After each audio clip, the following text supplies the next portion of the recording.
এই সিএনজিটা দুর্ঘটনার শিকার হয়েছে এসে এখনই মাত্র পিলারের সাথে ধাক্কা খেয়েছে। আমার কাছে মনে হলো একটা দ্রুতগামী মোটরসাইকেল এখান দিয়ে গিয়েছে, সে কারণে সে সেটা সামলাতে না পেরে এই খাম্বাতে এসে মেরে দিয়েছে, বা বেশি বড় ধরনের দুর্ঘটনা ঘটেনি তার আগেই সামলিয়ে ফেলেছে। এখান দিয়ে আসলে রাস্তা পার হওয়ার কোনো সুযোগ নেই বললেই চলে, এত গাড়ি আসা যাওয়া করে, বা সড়কে যেভাবে দিন দিন গাড়ির সংখ্যা বৃদ্ধি পাচ্ছে সে কারণে যা হয় আর কি।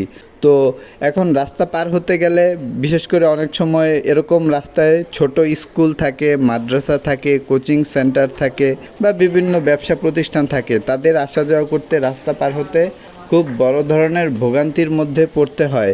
এই বাচ্চাটা রাস্তা পার হবে আমি দেখেছি অনেকক্ষণ ধরে দাঁড়িয়ে রয়েছে, কিন্তু সে রাস্তা পার হওয়ার কোনো সুযোগই পাচ্ছে না, কারণ গাড়ি আসা যাওয়া করছে একের পর এক।